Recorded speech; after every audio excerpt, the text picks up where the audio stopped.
Welcome to the Wealthy Actor Podcast. I'm Valerie Hubbard, an industry veteran with 25 years dedicated to helping actors navigate the business side of their craft. And I'm James Hallett, a fellow lifelong actor and coach, joining Valerie on this journey. Here on The Wealthy Actor, we're diving deep into the stories and insights of actors from all walks of life. We'll be unraveling the threads of success, failures, and everything in between. So if you're ready to embark on a journey beyond the footlights, join us as we sit down with fascinating actors, industry experts, and thought leaders to uncover the secrets of becoming a truly wealthy actor. I'm Valerie Hubbard. And I'm James Hallett. And this is the Wealthy Actor Podcast, where the art of acting meets the business of building a truly prosperous life in the spotlight. Hello, everyone. Welcome to the Wealthy Actor Podcast. My name is Valerie Hubbard. I'm one of your hosts. I'm joined by my other host. I'm James Hallett. Super happy to be here with our wonderful guest today. And we're moving into the end of the year, which is interesting. It's the time of transitions. And so we are super excited to have Yaron Urbas with us. Yes. So let me introduce you to him. Let me read Yaron's bio for you guys so you all know who you're talking to today and hearing from, and then we'll just dive right into the deep end. Yaron Urbas is a dynamic entrepreneur and a seasoned marketing expert, bringing a wealth of experience across e-commerce, real estate, entertainment, and a range of service industries. Known for his hands-on approach and strategic insights, Yaron empowers businesses and talent to grow their online presence and achieve lasting success. With over 16 years in the entertainment industry as an actor, Yaron has appeared in prominent TV series like Law & Order: Organized Crime, FBI, Manifest, Gotham, Orange is the New Black, and The Blacklist, as well as in numerous films. His dual expertise in business and entertainment uniquely positions him to elevate brands and artists through his marketing and PR company, which focuses on driving growth for clients across diverse sectors. Welcome. Hello. Hey guys. Thanks for having me on the show. I appreciate it. Yeah. Glad to be here. Wow, that bio is a mouthful. Wow, you got through it too. It's not that mouthful. I've had some bios along the way doing this podcast, so it's good. I mean, we're so sure. Yeah, you probably get some folks who just, yeah, I know. You know, I put together a lot of websites for talent as well as businesses, but definitely for like actors' websites, for example, their about page, they always have these long ass bios. And I'm always like, guys, let's reduce. You know, what's exciting, what's interesting. They don't necessarily need to know what grade school you went to, what kindergarten you went to, you know, right? They don't need to know your peak moment in life. You're like every single moment, you know, that moment of rejection in the third grade. It's okay. It's all right, man. It's okay. Let's keep it moving. Let's think about the future, you know? So true. Yeah. You know, and just for all the actors listening, remember that you should all have like a long bio and a short bio pre-written, right? Because people are going to always ask you for that bio, and use ChatGPT to help you. Yeah, absolutely. You know what, to chime in, you know, on a more serious note, Valerie, I agree with you. I mean, I think a standard bio, you know, definitely like sort of a little bit about where you're coming from, but also, you know, what have you done that is very relevant?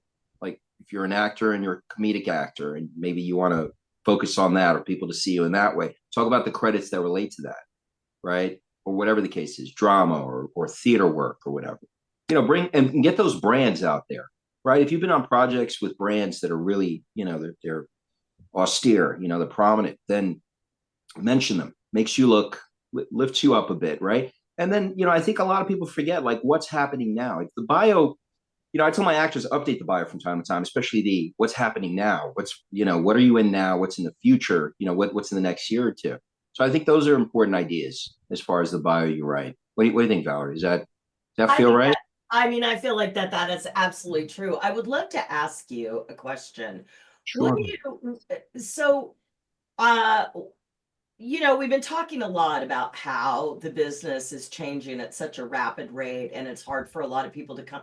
What do you see? What do you see happening and how do you see it changing, especially when you're dealing with marketing and things like that? Yeah, that's a great question. I mean, the very first obvious change that I'm sure everyone keeps talking about is we're not in the room as much. I mean, most of us are self-taping. I mean, maybe Yeah. if you're at a certain level in your career where, like you're getting network tested or something like that, you're good. You're looking at a potential series regular or like a big A-lister level type thing going on. We're not going into rooms.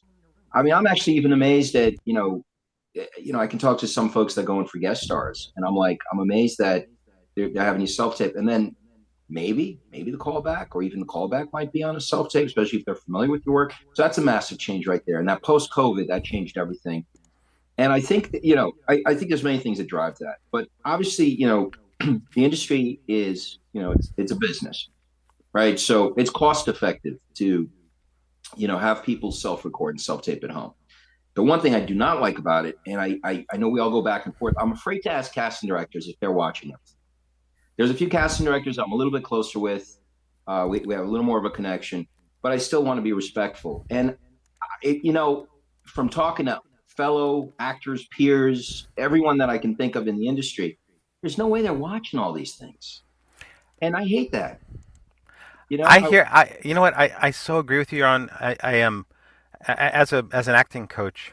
I mean, my focus is coaching, and I work with people doing self tapes um, and also doing on camera, like when they've actually been cast and they're working on something. Um, but so much of the coaching is preparation for self tapes, and it's really painful because let's say that you've got 1,000 people auditioning for something, which is totally common now, right? That 1,000 self tapes are coming in or more, um, there's no possible way for them to watch that. And my feeling about it is that they are watching until they see what they need, right? As a business person, right? And Valerie talks about this, right? You walk into the grocery store and you're looking for any possible sauce for your spaghetti. You're looking for a particular sauce for your spaghetti, and when you find it, you buy it. And right, and so it raises all kinds of questions, um, like the issue of like getting something in on time. I would say you get it in ahead of time. The minute and this is I mean I've been doing more voiceover work, and the reality of voiceover is the same, right? People are listening to auditions and they're listening until they find the one that solves their problem.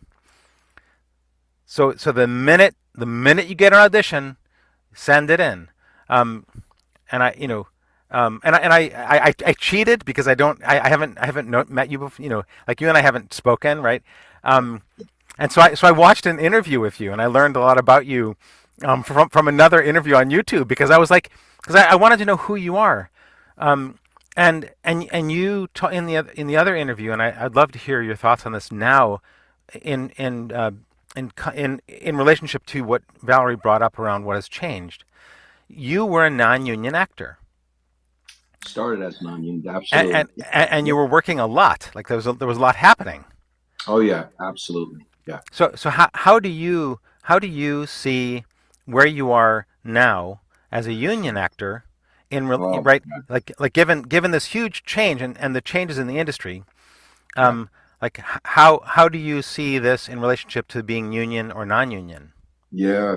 And there's another little dirty category there, right? Fly court too. Yep. Folks have to know about it. I don't know how deep we want to lean into these things, but you guys will let me know.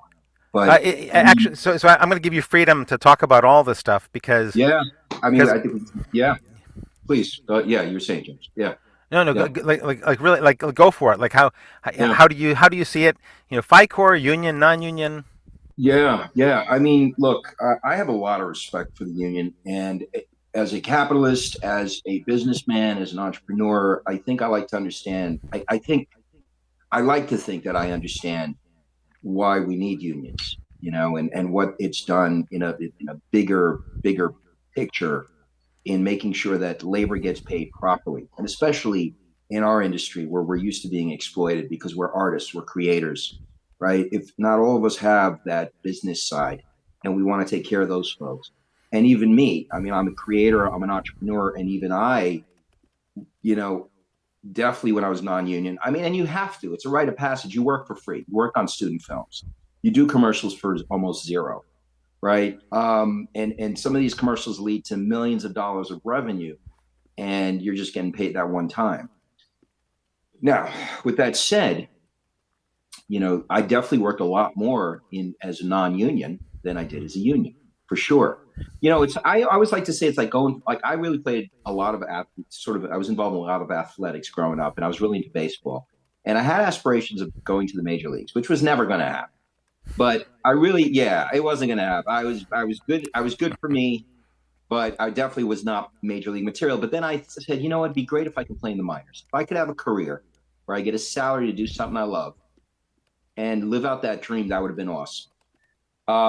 That's how I compare acting, right? We're playing in the minor leagues if we're lucky, right? Doing whatever we can do, non-union projects. And then once we play in the majors, it's a whole different level, and you're playing with a whole different level of talent. You might have been good at non-union, you might have been great, but now you're playing against people that are extremely trained, skilled, experienced. They not only know the craft, but they know the business. They know who's casting what, they know what writer wrote, everything, right? That is, for better, for worse, it means you better be on point and you better be super committed. And also, frankly, there's less work. There's just less work. It's a supply demand issue. With that said, I do hate that I work much less because I'm a union. I'll talk more to what I've done in my career, because it's also another, in my opinion, thing that's changed the industry, right? But we'll get into that in a second. I just want to finish the thought. But so the third category is FICOR. Okay. Now, it's a dirty word. I happen to know a lot of people that are FICOR. I happen to know people have different opinions about why we're doing FICOR, but FICOR gives you an opportunity to both do union and non-union. Are you hurting the union? I'm not an expert. I always believe that if I'm a production company and I need talent now, and I need good talent, and I want to reduce my risk that the people I cast are going to fail, I'm not going to go non-union. I'm going to go union. So there's always going to be a higher caliber, call it a union, a higher caliber pool of people that I'm willing to pay a premium for to guarantee that my production will work, right? My film, my episodic, my theater production, whatever it is, it's going to work because I know I'm getting the best of the best. So the union isn't going anywhere. That's my humble opinion from a very simple point of view. Now with that said, though, it's not great to become an actor. I didn't become an actor to make money. I made plenty of money as an entrepreneur, as a software engineer, doing a bunch of business things. I know how to make money. I didn't become an actor to make money, but I sure as hell didn't become an actor to become poor, right? In my past life, my first entry into sort of art entertainment was as a rapper. I was a rapper on a professional label. This was like, give or take, this was like early 90s. Dropped out of college, did the whole thing, went out, did it for a few years, and it was one hell of an experience. But I remember being this broke, poor dude and thinking this is kind of the way it's supposed to be, And for a little while it is, but I don't think it has to be that way. I think we get this mindset of like, if you're an artist, it's okay to sort of just get by or just sustain or be. No, you don't have to do that. You don't have to be that way. So I'm saying a lot of things, but back to the union, non-union fight for it. These things are personal decisions. You got to know what you're in this for. You have the right to make a living as a creator, as an artist. And you need to make the right choices, because any of these things, the union, with non-union FICOR, it's like, it's not about the next person. It's not about, hey, don't hurt us. We're this group. We're this union group. Don't hurt us. We're this non-union group. Don't hurt us. You got to make your way. And if you want to stay creative and an artist, you got to figure out a way to make money and to work. So that's what it comes down to. You got to know what you're in it for, and you have the right to earn a living, to do that, whatever that means, quite frankly. you Yeah. know? I want to add one thing that I wanted to go back to. So another way the industry has changed. So social media, technology, all this stuff that we got out there, and I won't even touch AI. Again, that'll be, maybe we should discuss that later, but and the impact on the industry. But one of the other things I've had to do is broaden my definition of the actor. I'm not just an actor, I'm an artist. Right. And when I say just an actor, like, that's a very important thing. But I mean, I'm a creator. And that's made me comfortable with the idea of creating content. Right. I'm okay with creating content on social and getting my voice out there in that way. I've pivoted. I mean, I'm definitely not booking as much as I used to. I'm definitely not getting as many opportunities as I used to for whatever reason. But that's not going to stop me from creating. So I think one thing that I try to do for my clients, my talent clients, my actor clients, my, uh, you know, I try to encourage them to expand. If their acting career isn't going where they want it to go, I tell them, dude, like, you have a voice. You got things going on in your life. You got ideas in your head. Why not share those things? Why don't you? Oh, wait, are you talking about becoming an influencer?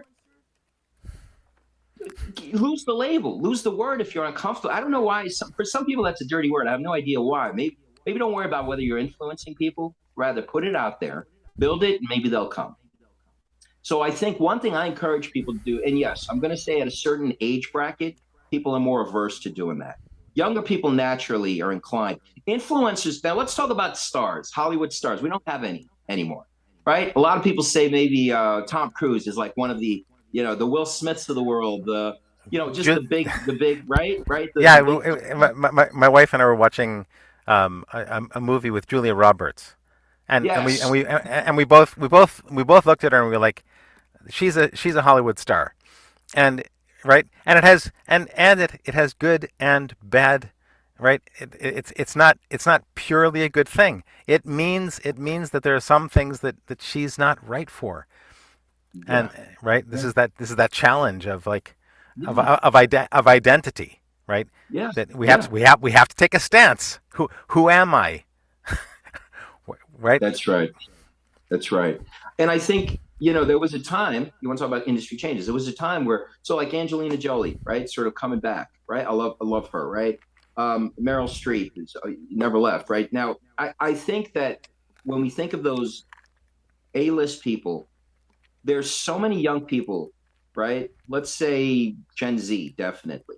Millennials, they still know what's going on, right? They're not totally zombie. Their attention span's a little bit better than a puppy.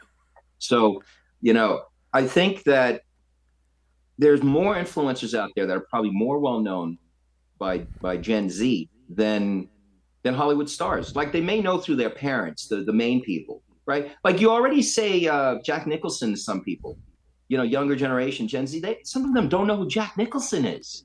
It's insane. Or maybe they know the name, but they don't know his face. They see his face and they're like, who's that? Right? So the actors we grew up with, a lot of Gen Z, they have no idea who they are, but they know all the main influencers, right? So the new game in town, right? Just like a long time ago, we only performed on a stage, right? Then eventually, right, the movies come out, technology changes, right? Now we can get in front of a screen, record, bigger audience, etc. Well, I think the it's not even new, it's been around, right? But now it's all about like content creation online on social platforms. I'm not saying you do this to become famous or to make money. I'm not saying become creative to monetize. But right now, that is what you do. That is how you do it. You don't have to be a Hollywood celebrity. You don't have to wait for the next gig, right? Maybe you'll get the next gig because you have a million followers because of whatever you're doing. I mean, I've seen people are so creative. People are doing everything. They're doing comedic sketches. They're doing podcasts, right? People are doing motivational talks, etc. On and on and on. I think and Valerie, it's like I know that you work with a lot of people on doing this, exactly this. Find your voice. How do you create your own content, right? So that's massive change. I mean, what's your experience? Do you find folks are naturally gravitating towards that, especially the actors? Well, what I, first of all, I mean, and you're a rare bird by the sense that it wasn't important for you to make money. But I always stress making money because I don't think actors think about money enough. I mean that's why this is called the wealthy actor. I think if they thought more about what, like, if I had to put food on the table by acting, what would I do differently than I'm doing right now? Right? Because most of them treat acting like a part-time job. That's why they're getting part-time results. Right? And I think now that building a platform is mandatory because when casting moves to AI, which it's going to do and it's already doing, how do we think we're going to be picked? We're going to be picked by SEO. And for you guys that don't know what that means, that's search engine optimization. And the way, and so when I, am talking to a new actor and I Google them and nothing comes up about them, I'm like, that's a problem, right? Because you're not working because no one knows who you are. So I don't really think social media and a website is debatable at this point. I think it's mandatory, right? If you want to make a living as an actor, that is my view. And I do look, what is the thing that blew up this year? Vertical content, right? It's a $52 billion business in 1 year. 1 year. And now Hulu's jumping on board, Paramount's jumping on board. All content is going to be on our phone now, right? And vertical content is something, let me tell you, most of it's non-union. So people that are making $6,000 a week, because that's how much they're making now, they've all gone FICOR. And I'll tell you something, I don't know if vertical content's going to go SAG. They've talked to them, but the issue is they churn out a 130-page script in a week, 10 days. SAG is slow.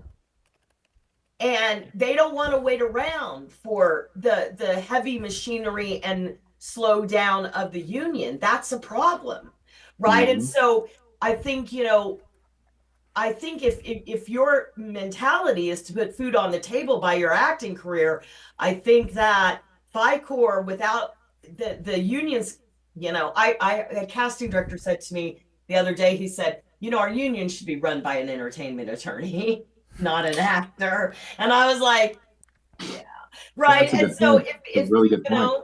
I think we struck at a really bad time. I think, right after COVID was not bright. I don't think we got that much. I just shot a streaming series this last week. And, the pay's not great. It really didn't improve that much from what I did before. So anyway, that's like a lot that I just unloaded on you, but like that's where my brain is right now. It's like I think it's more important than ever to have an online presence. You have to. Yes, absolutely. Yeah. I think I've had some clients for a very, very long time. And again, it's like the age brackets are in different places, but it's like, so, you got to reinvent yourself if you want to stay in this game. It's always going to change. How we entertain people changes, right? What entertains people changes. The format, right? We go 3D on visuals. We go short form, especially if you're appealing to the younger generation, right? Their attention spans are shorter and shorter. There's more fast food content out there, and like, so right now, for example, one thing I'm doing to make sure that I continue to stay creative, is so I'm writing. I have an episodic I've started shooting. It's called Broken Halo, and it centers around this bitter angel who is accidentally taken. He dies, goes to heaven. God's like, wait, you're not supposed to be here. What am I going to do? So God turns this guy into an angel, and basically he's somewhere in the middle, because he's not quite bad enough that God's like, you're going to the other place. I can't send you back. That's just not possible. Tell you what, I'm going to make you a project. You're going to be an angel. And the reason you're not completely ready for heaven is because you're just a bitter, angry dude. so he does his job. He's been doing it for 100 years. And it's a comedy. I'm also leaning more into comedy. Comedy is my brain, I think. I've done a lot of drama, serious tough guy roles and all that stuff. My thing, I remember one time I auditioned, I think it was for Blue Bloods. And everyone was there. It was a callback. And it was just a co-star. But anyway, so it was out of Bowling, Michigan. It was awesome. A little shout out to Josie out there. And I remember I had my lines down pat, but for whatever reason I screwed them up. And I was getting the nerves, and everyone was there. The director was there, and everyone was there, and I'm just like, five people in the room for this co-star. I say my lines, and I made them laugh in a scene that's not supposed to be funny. And it wasn't because like my acting was bad. It wasn't. It was the way I said the lines. It was the timing. And I don't know why, but I always keep thinking of that moment. Not in the worst way. I didn't book the role, and I booked other stuff with bowling. But I just remember I was saying to myself, I do that a lot. I do that a lot in drama. I make people laugh and then I started to get a little, you get a little upset. Like you're not supposed to laugh at this. This is serious, man. I'm trying to put some heart into this, man. And then I realized that's kind of a gift, right? Having certain timing, a certain demeanor, a certain way of saying something, and just getting people to laugh. One word, and everyone's laughing. And I've always had that. So what I've been doing in my own content is trying to push the comedy. I think Broken Hail is a great example of that. And to go back to what we talked about, the industry changing, short form, long form. I have kids, a 17-year-old, 19-year-old, and one who's about to turn 30. Okay. And my 17 and 19-year-olds, I love being around young people because I want to understand what they're doing, what they're consuming, what they're thinking about, how do they speak, what's important to them. And, they're not watching series. They're not watching movies, right? Not really. They're watching TikTok. They're 30, 60, 90 seconds and they're moving on, Now that doesn't mean they won't invest time in a longer form thing, but you got to feed it to them you got to spoon feed them the small stuff. And if they really like it, they may go to a longer format. And that's a big part of what I do in marketing. I work with a bunch of businesses that are trying to sell services and products. And depending on the generation we're trying to hit or the demographic we're trying to hit, we have to do it a little different, So that's a massive change. Now, the other thing, Valerie, you were talking about AI. I mean, my God, I'm a former software engineer. I never got involved in AI, but I can definitely understand the ramifications. I use AI in my day-to-day business every day. Everyone's using ChatGPT for advice, right? Everyone's using it to write stuff, and you should be modifying it. You shouldn't be using it right out of the box. But let me ask you guys a question. When you guys buy your chicken, do you wash it in the sink or not before you cook it? Do you wash it? Yeah, I do. All right. All right. It's the same with ChatGPT. Yeah, you know what? I totally agree. I am one of the realities of ChatGPT that a lot of people don't know is that ChatGPT has no problem at all plagiarizing. Like if you ask it to write a book, you have to take that book and run it through a plagiarizing checker, because ChatGPT has no issue around using what someone else has written. Yeah. It's really it's really interesting how these things are pushing us, right? They're pushing us, and I totally agree. You have to edit it. You have to read through it. It doesn't sound human. It doesn't sound real. It doesn't, and also it's prone to hallucinations, right? Where it just straight up lies, right? So it's just wrong, straight up wrong. So you gotta figure it. You gotta double check whatever. Like if I'm looking for stats, if I'm looking for I need a fact, I need data, I will double check if it's correct, for sure. Yeah. I wanted to follow up with a question, and if it's okay, and that is, you talked about having to reinvent yourself, and I wanted to ask you, can you talk about the steps that you would take to reinvent? Because you've had to do it a number of times in your life, right? How do you approach that, and how would you, if somebody came to you and said, "Oh my God, things aren't working. I'm not getting where I want to be." How would you advise them? Absolutely. I've talked about this topic many times. Long time ago, I did an audio book, and it was written by a former Navy SEAL who went into business, and he took a lot of the principles that Navy SEALs use in training and in sort of their philosophies, I guess, and he applied them to business. I loved some of the things he suggested. One of them was a concept that Navy SEALs use, and not just Navy SEALs, really elite people and high performing individuals. They know when they're failing quickly. I believe it's called fail forward fast. In other words, it's important to know when you're failing. We're all going to fail when we try stuff. new stuff, I should say, right? Failure's fine. There's nothing wrong with failure. That's how we learn, right? We learn how to walk by constantly falling as babies, right? So failing forward fast. So what I would do, the first thing is you have to recognize those. Some people don't recognize when they're failing. You know, the show is called Wealthy Actor. And I'm going to answer the question, but I'm going to add something. I'm lucky, I'm fortunate. I'm that individual who started acting in his mid-30s. Okay. And I had skill sets and resources to carry me through a little bit in my career. That doesn't mean I didn't take the odd jobs. I drove Uber for a time. I put TVs on walls when I was out on LA. I mounted, to pay the bills. I put TVs on walls. I fixed cell phones. I did anything and everything. I've been a hustler all my life, right? But I had some financial resources to pull from. But I realized, my God, after a while, I was using so much of my savings and my investments to continue as an actor. And, I like to surround myself with positive people. And, like my best friend's my financial consultant, and he said to me, because he's looking at the money going in and coming out, right? And he's like, Yaron, what is going on? Like, there's a lot of money going out and not as much money going in.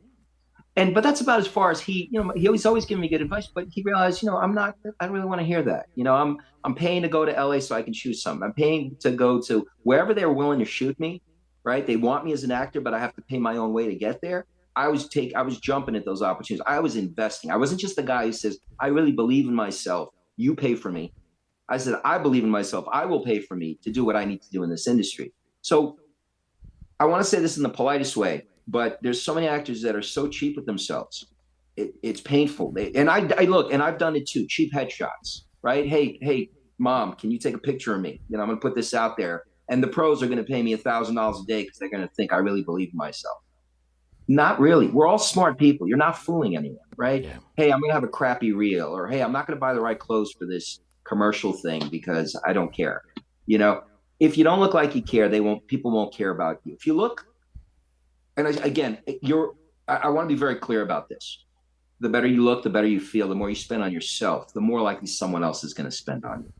Okay, that's not to say you're not perfect the way you are. If anyone's watching this, you're beautiful, you're perfect the way you are, and everyone has to work within their means.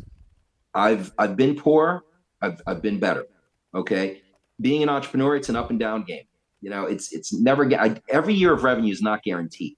Okay, so I know what it is to not have, but you should always try to aim for the best in the things that you do and invest in the things that you do. I've invested easily 6 figures over more than a decade in my acting career.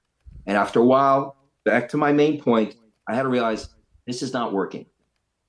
The return on my investment is not what I expect it to be. And I had to get my hat on and I had to say, Yaron, back to business. You got to figure out how to make money again. You got to figure out how to monetize.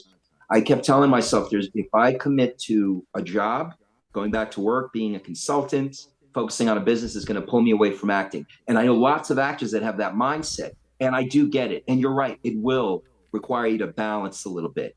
Yes, you're not going to be available for every single audition sometimes. Now, if you book something that's massive, series regular, a 3-month, 6-month thing, you become a Hollywood megastar, great. But let's think about that. If that hasn't happened at all, what is the likelihood that it's suddenly going to happen? You just got to get a little more practical. I like to tell people, I don't say this to all actors because it hurts. And not everyone can hear this. If you're out there right now, I have a lot of clients, and I'm not going to share the details, but that are struggling and you don't even know. And they've been at a certain level that it's like you wouldn't even imagine that they're struggling. I think you need a good friend, to someone you care about and respect, maybe has experience in the industry, to let you know, dude, you're failing a little bit, and not in a bad way. You need to pivot. I use the word pivot. I've never failed at anything my entire life. I tell this to my kids every day because they're the ones who have to listen to my advice. If anyone else wants to hear it, please, and take it, please. It's free, right? But I think you pivot. I've never failed because I've never quit. I set a goal, and that's what I would tell this individual. Let's look at where you are right now. How long did it take you to get to where you are? Has it been a month? Keep going. Has it been a year? Okay, let's pick what's working, what's not working. Let's analyze. Okay, let's take the emotion out of the dream, right? We're all dreamers. We want goals, big goals, lofty goals, right? I love dreaming. You should dream. When you're afraid to write down your biggest goals, and I noticed that, I mention this because this is an experience I've gone through most recently, I realized when I was a kid, when I was a 20 something, I kind of was lost. I wanted to be a rapper. I wanted to be famous, this, that, and the other. I had no problem writing, I want a big yacht. I want a big house. I want $1 million in the bank. I'm afraid to write those things now. I'm like, oh, I don't know if that's possible. Can I? Not that it's important. I don't care about being a billionaire. I don't actually care about being famous, but I do want to be out there. Okay. But just the idea, that's a test for anyone out there. If you're afraid to write down unlimited potential things on a piece of paper, think about that. That's a block. Something's going on. What's up? You don't have to achieve everything on that list, but the idea of just being afraid to just write it down, it's free. Go ahead, write it down. Right? So that's what I would tell that person. Let's talk about what you're doing. Why are you going in that direction? Why is it important to you? Maybe it's not important anymore. Maybe it was important 6 months ago, but it's not important. And then let's talk about some new goals. And let's go back to, right, the name of the show, Wealthy Actor. Let's go back to the money behind it. I don't think everything you do has to be about making money, but in my life, most of what I've done usually has a financial component. I'm not the guy who picks up hobbies just it sucks because I feel like sometimes I discourage other people from just having hobbies that don't make money. But if it's something you're super passionate about, it's going to cost money, right? If you're an arts and crafts person, you got to buy materials, you got to buy supplies. If you're a painter, you got to, someone's got to pay for that. If you know how to keep things as a hobby and you love it and you're good that way, God bless you. You're good. I don't know how to do that.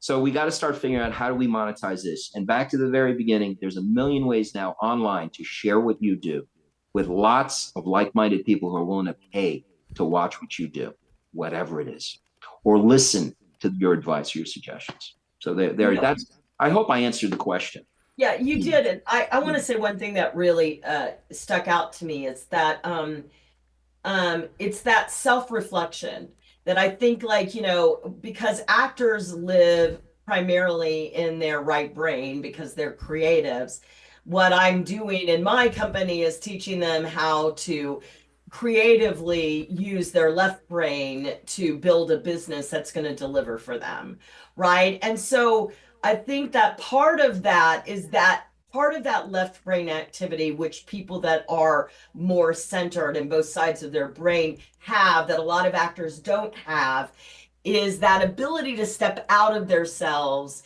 and say, this is working and this is not working, because that's really important. You said that ability to readjust and take an inventory basically of what's working and what's not working. Because if you keep getting the same results, you got to change the action that you're doing, which is normally has to do with, before that, changing your mindset, which therefore change your action, therefore change your results.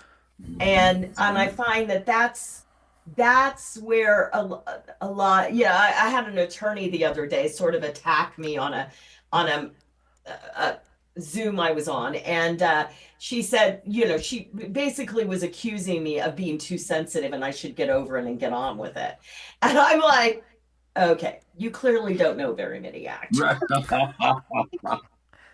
You're an attorney, so I assume that you're super good at sort of deflecting, whereas actors, we absorb it all, and Yes. and so that's it. It's like really training that.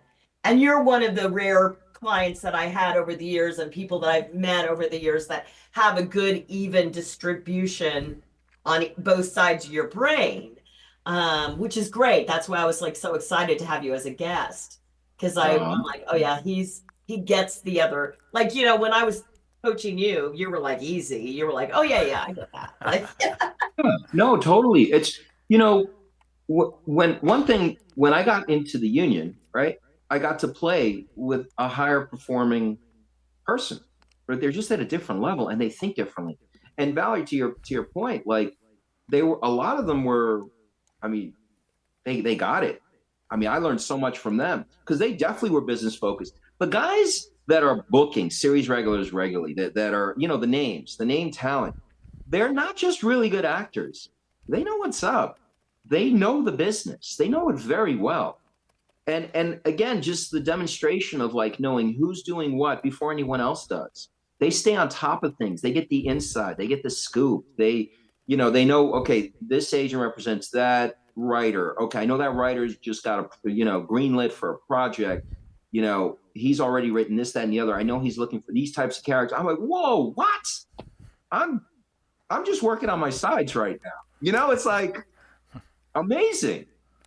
So yeah, I think it's important, don't get stuck. When I got into the industry, I started as a background guy because I had absolutely no context in the industry at all. My first was, so I literally left my corporate life, and literally almost like 2 days later, I just started doing background. I ended up on a set, just, happy, like this is my new journey. I'm looking out the window. I remember it's almost cinematic. I remember the sort of, there would have been a panning shot of me on a bus just looking out, and just like a little pan, there he goes, starting his new journey, right? And I remember doing it for a while and feeling like this is great, I'm doing it. And then quickly, right? And analyzing, okay, wait, did you just stop doing that so that you could be background? I mean, you're on set, which is great. You're around people, you're around it, you're breathing it, but you're not acting yet, you're not speaking. So, and I also realized that because I was doing a lot of background work, I was making friends that were background people. And some of the background people were guys like me that were sort of waiting or developing or growing to become an actor or a person who becomes, gets the opportunity to act. And then others were just like, no, I'm good. This is what I want. Some are union, just trying to get their retirement, their pension, their healthcare benefits, right? So everyone sort of got their own goal.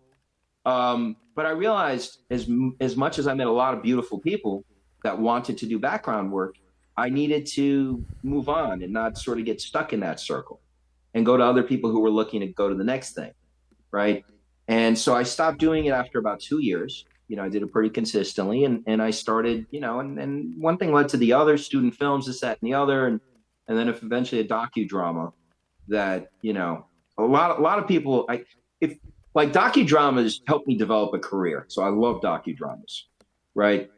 And I think a lot of actors can relate to that. When you don't have a reel, if you can do a docudrama. Now, I was lucky because I ended up in a docudrama for the History Channel called The Men Who Built America, which was very high quality, high production values. Stephen David Entertainment, and they were using high production value, very cinematic styling that was at the time very innovative.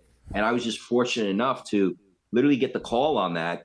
I'm literally driving, it was around the holidays. And that's probably one reason why I got booked, because probably everyone else was like, who was right-minded, was probably going on vacation with their family, during Christmas holiday or, in December, so, but I remember getting a call and it was my first booking. And I remember they offered to fly me. They said it was in West Virginia. And I was so ignorant.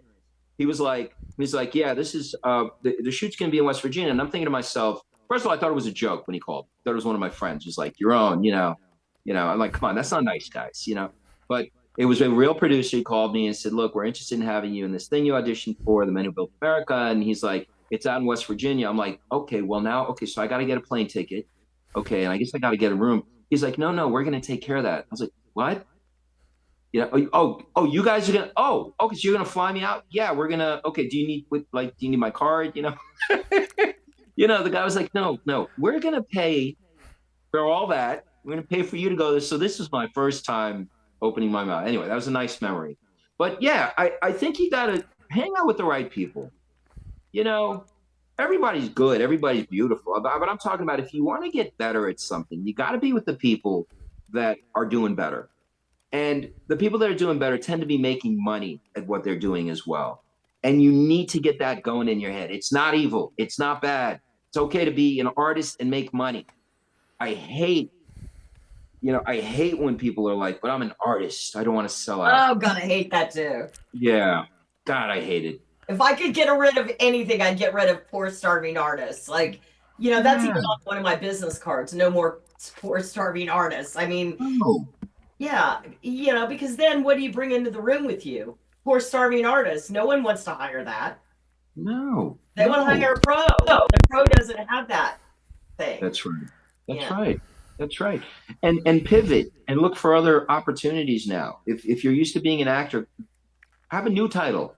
Yeah. Yes, become an influencer. Yes, become a content creator. I don't like writing. I'll be honest. I really don't. I like coming up with ideas, right? But I don't like writing. But I don't have a choice. like no one's gonna understand what I'm trying to do unless I like put it together, shoot a little something, and then they look at it and then they go, oh, that's what you were talking about.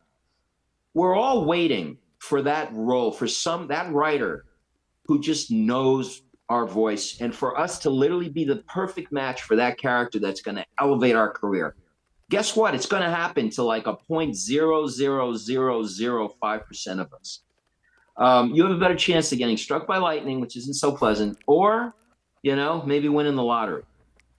I mean, you got, you know, I actually, you know, I've always said to myself, because I'm big on numbers, right? Like, has anyone done the math on the statistics of becoming an A-lister? Like, we all have a rough idea, but has anyone empirically studied, like, what the statistical possibility is of you having a sustaining multi-decade career? We all know it's rare, but I wonder what the real numbers are and how much it's going to cost for you to do that. And I bet you that would scare the hell out of many people.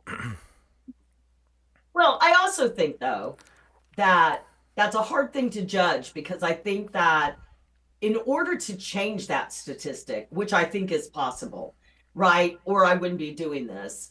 We have to change the way actors do business, and we have to change the way they think, because that's really my big goal. Like, because what I learned in the last 13 years of having this business, that everything I was taught, that it's all about luck, that you don't have any control, and all of those things was hogwash. Because if I treat it like a full-time business and I do reach outs to my customers, what I have seen repeatedly, now you might not be an A-lister, but I've seen repeatedly that it works every time. The issue is the bullshit we're fed, you know, the information we're fed, and then, you know, these actors fully ensconced in straitjackets. You only have to be in New York or LA or London for a year to be fully ensconced in the straitjacket of everything you're not supposed to do. I mean, I even had a young lady, again, like the biggest argument I get all of the time is, you know, there's a blacklist. I'm like, yeah, it's a TV show. Yeah, you were on it. But, like, you know, I like. True, there is. Yeah, right. There is. It's a TV show. But, you know, a girl came up on one of my old videos again, like I'm talking about a year and a half ago video, and started arguing with me about that yesterday. And I'm like, okay. It's like, why don't you stop arguing with people about this and do something about your career? They're not going to blacklist you if you send them an email or a pitch video or call them. They're blacklisting crazy people. And Right. so what you think a blacklist is not what it is, right? Every business in the world has a list of people they won't sell to. If you've been in business for any amount of time, you have that list. That's not what she's thinking it is, which is, if I move an inch this way, I could get blacklisted, is what she's thinking it is. And that's why she's so paranoid and making comments on my video after, you know, it's been up there for a year and a half. I think I'm going to do a TikTok about that, actually. Yeah. No, you gotta stand out from the herd. You know, and to your point, I once took a risk. Now, I do think you should reach out and break through the chain, break through the tradition. So maybe you don't go through your agent for something, and I've done it, and my agent has gotten upset with me. But I always did it where it was correct. I'm exactly right for this role. I tend to play Middle Eastern. I have Middle Eastern roots. I have European roots. I reached out and I was like, I am right for this. No one's contacted me, and I'm not getting an audition. And so I called. You know, it was one of the very well-known casting. I didn't get that one, but there was another one where it was a smaller casting agency out in LA. So I actually got the casting director, the owner, on the phone when I called. And I said, look, you've got a movie. It was another Middle Eastern role. I said, I'm perfect for this. And I literally heard her go, you could hear that exhale on her. She was like, okay, all right, what's your name? And so I told her my name. She's like, okay, here's my email. She said, go ahead and send it. Like, you know, like that. Go ahead and send it. I'm like, thank you very much. Guess what? Right? I booked the MF. Okay, I booked it. Of course. I mean, Yeah. She was like, she called me, and this is like straight out of like, you're exaggerating, no exaggeration. She's like, how do I say your, hi, is this Yaron? How do I say your name? Am I saying it right? Like, she goes, where did you train? You know, that was the first thing she said. Where did you, and I don't have a lot of training. I've gone to workshops, I've gone to classes, I have coaches, but I didn't traditionally go to school or anything. I said, no, to be honest with you, that's what I just told her. And she's like, really? She's like, amazing, because I needed an accent. I need to transform a bit into this like Bedouin desert dweller guy, a little bit of an Arabic accent. And she was like, I am sending this. I am sending this right now to the producer. I love what you did. Thank you so much for reaching out. It I happens. Now, for folks out there listening, right? For folks out there listening, you don't just do it all the time. You don't just do it for something that you want to do. You really need to understand your type, your brand, and what you bring to the table. If there's a role, right? It takes some, I mean, some people, I feel like people who just start in the business, for you, it may not be such a good idea right away. Learn who you are and how the industry sees you. That's very important. But as I'm at a stage of my career where I kind of know how the industry sees me versus how I see me. And we don't see each other the same way sometimes. But I do know those like certain roles. If I can reach out and I'm not getting an opportunity or bite, I will pick up that phone and call and try and talk to someone and try and get an audition. I think that what you're talking about is so important, and um, and I'm gonna say what you said just to reframe it. You need to not only need to understand your brand, but you need to reach out when you're right for the role, which means you have to pay attention to who's creating it. What is the genre? Is the genre a genre that you fit in? Is that director someone who you understand their media? When I coach actors, and I tell actors this, when actors say to me, why do you charge what you charge for your coaching? And the answer is because I'm spending a lot of time before we coach prepping. I look at the director, right? Like let's say someone they're auditioning for a film. I look at the director. I look at the producer. I look at what's the quality, what's the sensibility they bring, because we have to know that in order to reach out when we're right for the role, we have to understand, what is the feeling of how that creator creates. Do we fit into that world? It's okay if we don't. Like right, there are some things we're going to fit in, some things we don't. That's okay, and that is. What I hear you talking about, Yaron, is like you have to know your brand, you have to know your type. How does the industry see you? And these are the really critical things. And as you're saying, like, and I actually want to ask you about. I don't know that much about the branding work you do. Right? And like, do you actually coach people on branding? Is that one of the things you do? Like, how do you? Yeah, yeah, that's a good question. Yeah, I wouldn't say okay, so I wouldn't say I'm not an acting coach for sure. I'm not like Valerie. I think like the work I've done with you, I would say that you're like if an actor said to me, "What's my brand? What's my type? How do I break into the industry? How do I level up and all that?" I can give you advice in my experience, but I wouldn't say I specialize in that in a way that Valerie you do.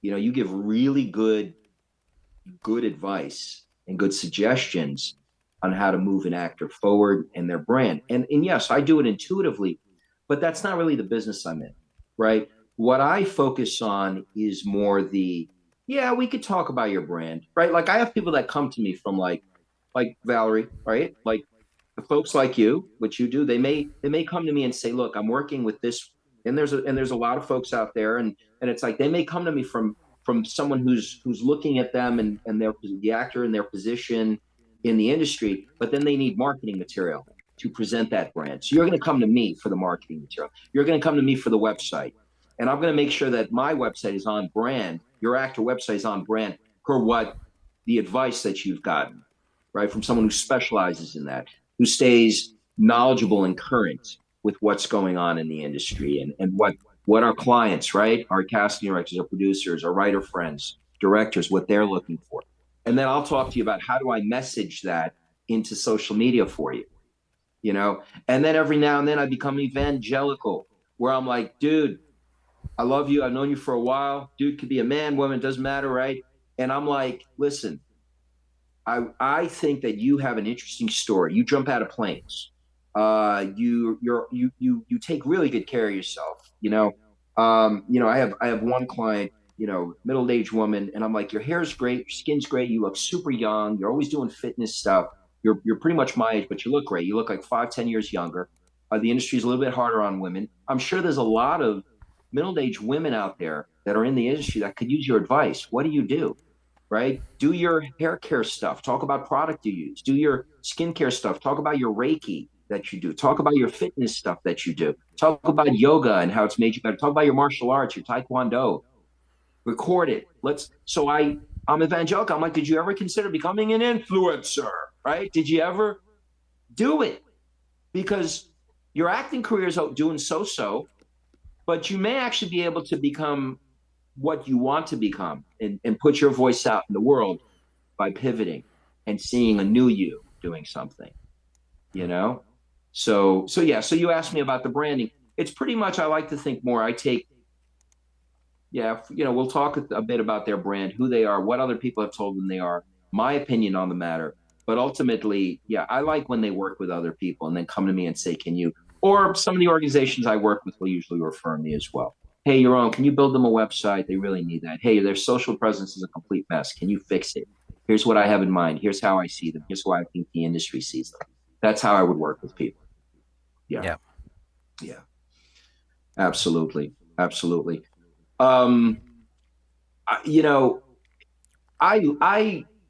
more recently, there's that brand development stuff, but now I've also entered the world of PR. And I'm not going to act like I've been doing PR work forever. I haven't. But I realize that there's a gap in the industry. I remember coming into the industry, I had no idea why PR was important. I wish when I had certain highlight moments in my career, I think a lot of young actors, and by young, I mean just whenever you got into the industry, right, regardless of age, I think that they don't understand the power of PR or how it applies to their career. We all think only wealthy actors, right? Wealthy A-listers, whatever, that they have publicists. And I think, what the hell? Why is there such a gap? Why is it people only start to pay for publicists or hire publicists when they're making 6 figures or 7 figures, or they have big things going on? I think we need affordable publicists, and that's what I try to be. For actors that are emerging, you still need a story. I mean, you still need to be active and have things going on.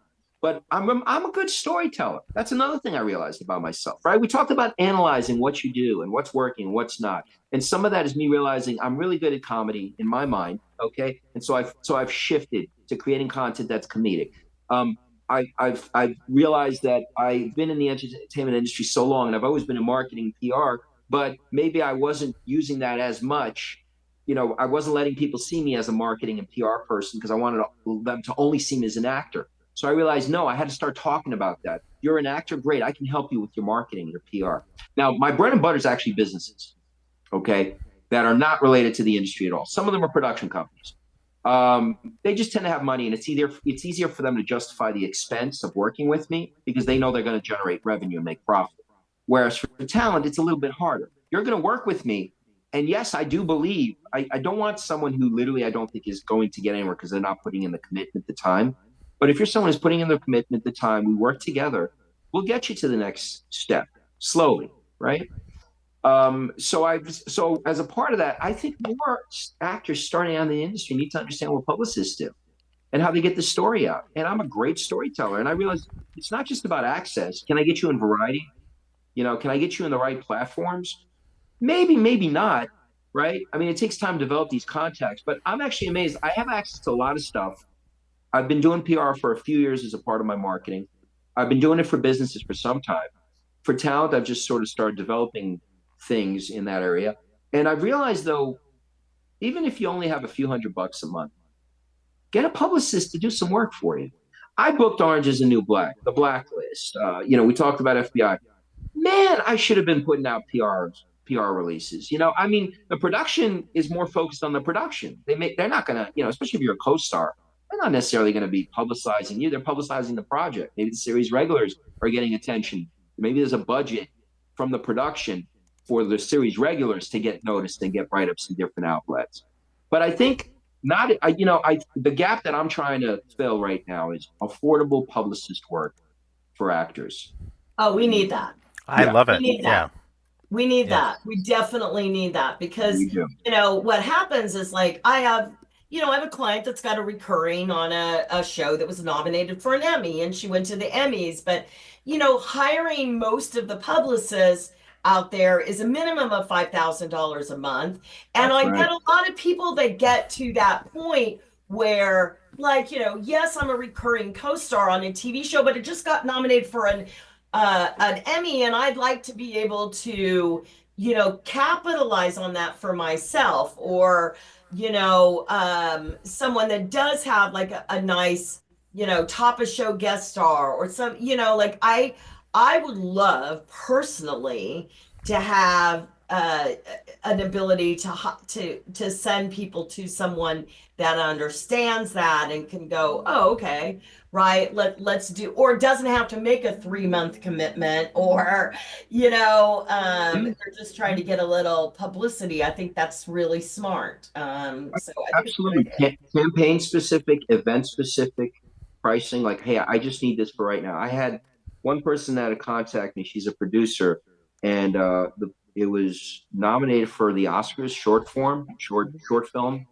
And she was like, "What can you do for me? Like, we want to get more attention to this, so it's recognized." And we talked about the budget, so that's a perfect example. She can't afford, and you're right, it's insane. I mean, you're Yeah. paying for the access, and then there's also pay to play. There's also where it's like, hey, they'll do a write up on us, okay, but we got to pay X dollars, right? Um, but I think also what makes it, again, I think that, like, the marketing work I do, like I do a lot of technical work, like building a website. Lots of people can build a website. Okay, I like to think that when you hire an agency, you're not hiring people to push buttons, because there's a million people out there that can push buttons and they may even be able to do it cheaper. What you're really hiring is someone who, in our industry, as a marketer and as a PR person, knows how to tell a story and how to craft a story. And that's unique. You can't recreate me overseas, right? I know the local culture. I know the local market, cheaper cost stuff that you might be able to get outside of the US, right? I'm talking about people who do things like build websites and do social media. There's so many providers. There's so many cost-effective providers out there. What you're really hiring when you hire an agency is the brains in that agency. And that's a game changer. And by the way, there isn't an unlimited amount of talent there. Not everyone has the gift of crafting a story and positioning you in a way that's interesting, that people want to pay attention. We're all fighting for attention on social. Some of these guys, whether they do it intuitively or not, know how to create, even if it's a 30-second clip. Trust me, there's science behind that. They know that 15-year-old kids, right? 20-year-old kids, 30 or 40 or 50, go on and on. But like, they know what they're doing, or they figure it out, and all of a sudden they're getting 100,000 views. We live in a society right now where if you want people to do stuff with you, if you want people to spend money with you, you need to get attention, and you need to know how to get attention. So back to the publicist stuff, and you got to take advantage of the highlights in your career. It's great to post it on social, that's fine. But if you put it at, if you write articles in different formats, and Valerie, to your point, like, the industry will certainly know you, which is great.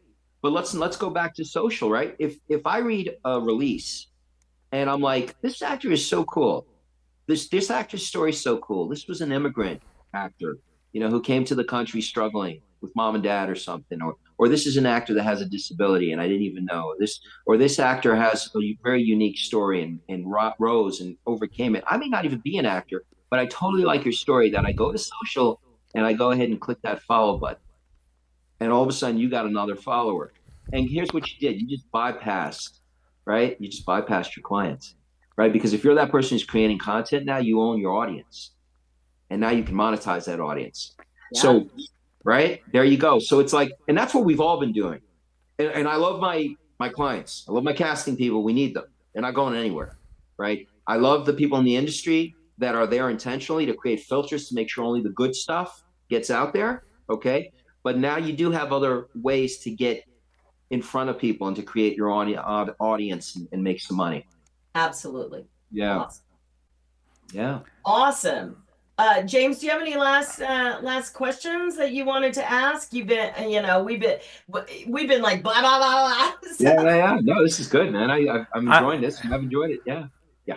I mean, I guess one of the questions, I mean, final question, if I can ask, final question. You have you have a show. You're working towards the comedic expression of self. You have a show Yes. that you're launching. Where are you in the process, and what's your vision for it? So I put out so Broken Halo, right? Is a dark comedy, and again, it's about a bitter angel who basically is just tired of humanity and Yeah. just it's funny. I think it's funny, right?